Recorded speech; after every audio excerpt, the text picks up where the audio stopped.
नमस्कार दोस्तों, Aditya educational class में आपका स्वागत है। आज हम यहाँ आप लोगों को बीएड डीएलएड से संबंधित पाठ योजना बनाना बताएंगे। जैसे सबसे पहले ऊपर हम लिखते हैं पाठ योजना, उसके बाद संस्था का नाम, जिस संस्था में आप पढ़ते हैं उस संस्था का नाम लिखेंगे और ब्रैकेट में अनुरूपी परिस्थितियों में शिक्षणाभ्यास, क्योंकि यह छोटा लेसन प्लान है। यहाँ 15 मिनट दिया है कि मतलब जिस संस्था में पढ़ते हैं उसी संस्था में रहकर हम शिक्षण का अभ्यास करते हैं। छात्राध्यापिका का नाम या छात्राध्यापक का नाम, जो आपका नाम होगा यहाँ नाम अंकित करेंगे।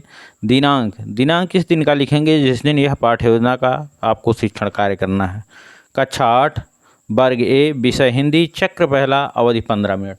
देखिए यहाँ अवधि 15 मिनट लिखा हुआ है, इसका मतलब ये सूक्ष्म पाठ योजना के अंतर्गत आता है। जिस संस्था में हम पढ़ते हैं उसी संस्था में इसको पढ़ाना रहता है। ये फर्स्ट ईयर का लेसन प्लान है। यहाँ हमारा प्रकरण है पदावली, उसके बाद सामान्य उद्देश्य लिखते हैं। सामान्य उद्देश्य का जो संबंध होता है हमारा विषय से होता है और विशिष्ट उद्देश्य का जो संबंध होता है हमारा प्रकरण से होता है। पहला सामान्य उद्देश्य जो है छात्रों में हिंदी विषय के प्रति रुचि उत्पन्न करना। दूसरा सामान्य उद्देश्य छात्रों में कल्पना शक्ति का विकास करना।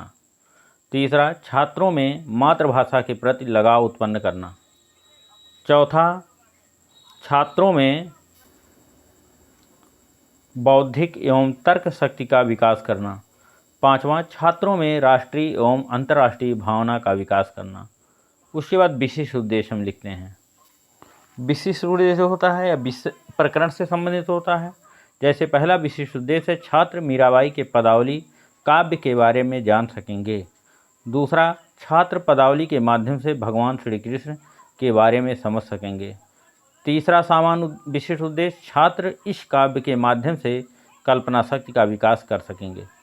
उसके बाद सहायक सामग्री कक्षा उपयोगी सहायक सामग्री या कोई सहायक सामग्री शिक्षण कार्य में प्रयोग कर रहे हैं तो यहाँ भी उसको लिख सकते हैं। उसके बाद पूर्व ज्ञान लिखते हैं। छात्र मीराबाई के पदावली के बारे में सामान्य जानकारी रखते हैं। उसके बाद प्रस्तावना के प्रश्न यहाँ लिखते हैं। यहाँ 3 कॉलम बनाते हैं, एक में क्रम संख्या, दूसरे में प्रस्तावित प्रश्न या संभावित उत्तर। यहाँ छात्राध्यापिका क्रिया, छात्र क्रिया भी लिख सकते हैं। प्रस्तावना के प्रश्न जो हम बनाते हैं प्रकरण से रिलेटेड बनाते हैं और यह छात्रों के पूर्व ज्ञान से होता है। जो इसका अंतिम प्रश्न होता है वह समस्यात्मक होना चाहिए। जैसे यहाँ देखिए पहला प्रश्न है भारत में कौन कौन सी भाषाएं बोली जाती हैं। ये छात्र स्वयं बता लेंगे कि हिंदी, अंग्रेजी, उर्दू बोली जाती है। दूसरा हिंदी के कुछ कवित्री के नाम बताओ, तो छात्र बताते हैं महादेवी और मीराबाई। तीसरा प्रश्न मीराबाई ने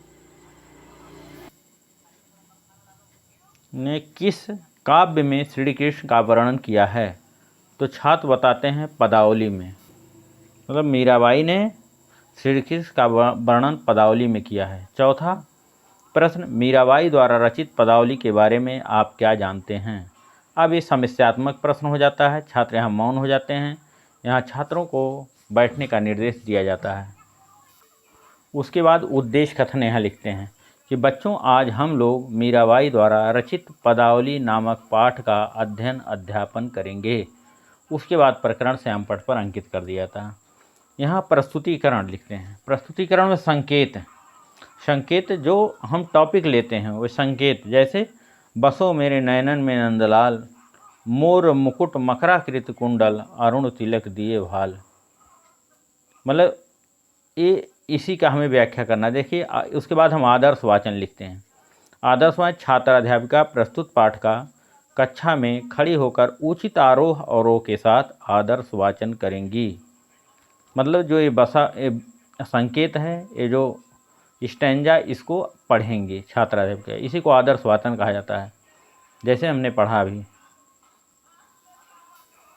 उसके बाद अनुकरण वाचन छात्राध्यापिका छात्रों से प्रस्तुत पाठ का उचित आरोह अवरोह के साथ अनुकरण वाचन कराएंगी।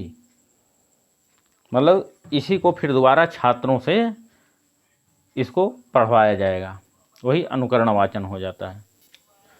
उसके बाद कठिन निवारण के शब्द, एक तरफ शब्द एक तरफ अर्थ लिखते हैं। मतलब अब छात्राध्यापिका द्वारा मतलब इसकी व्याख्या किया जाता है और व्याख्या करते समय जो कठिन शब्द आते हैं उसका मीनिंग यहाँ पर लिखा जाता है। जैसे यहाँ लिखा हुआ भाल माने मस्तक, अधर माने ओठ, मकराकृत माने मछली की आकृति, रसाल माने मधुर, नूपुर माने घुघरू। उसके बाद मौन वाचन। अब यहाँ छात्र अध्यापिका आदर्श वाचन कर देते हैं, छात्र अनुकरण वाचन करते हैं। उसके बाद छात्र अध्यापिका व्याख्या करते हुए उसकी कठिन शब्दों का यहाँ अर्थ लिख देते हैं। फिर छात्रों से मौन वाचन का निर्देश देते हैं। यहाँ मौन वाचन लिखा जाएगा। छात्राध्यापिका छात्रों को मौन वाचन का निर्देश देंगी और स्वयं घूम घूम कर कक्षा कार्य का निरीक्षण करेंगी। कि मतलब आप लोग पढ़ा चुके हैं, आप लोग शांतपूर्वक उसको पढ़िए और छात्राध्यापिका देखेंगे कौन से छात्र पढ़ रहे हैं कौन से नहीं, उनको पुनः निर्देश देंगे। उसके बाद विचार विश्लेषण के प्रश्न।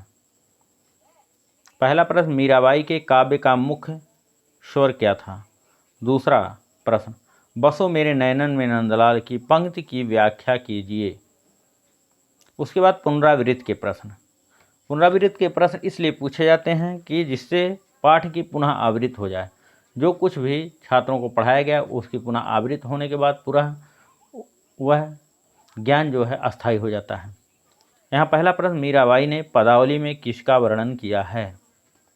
दूसरा प्रश्न, मीराबाई किस काव्य शाखा की लेखिका हैं?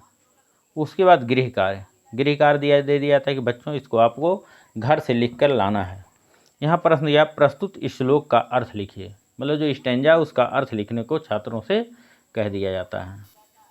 उसके बाद आलोचना या सुझाव। जब छात्राध्यापिका द्वारा शिक्षण कार्य किया जाता है तो पर्यवेक्षक द्वारा यहाँ पर आलोचना या सुझाव दिए जाते हैं कि आपका शिक्षण कार्य कैसा है। पॉजिटिव निगेटिव दोनों प्रकार के कमेंट किए जाते हैं जिससे भविष्य में छात्राध्यापिका या छात्राध्यापक अपने शिक्षण कार्य में सुधार कर सकें। Thank you class. दोस्तों ये वीडियो आपको अच्छा लगे तो इसको लाइक कीजिएगा, सब्सक्राइब कीजिएगा, अपने दोस्तों में शेयर अवश्य कीजिएगा। धन्यवाद।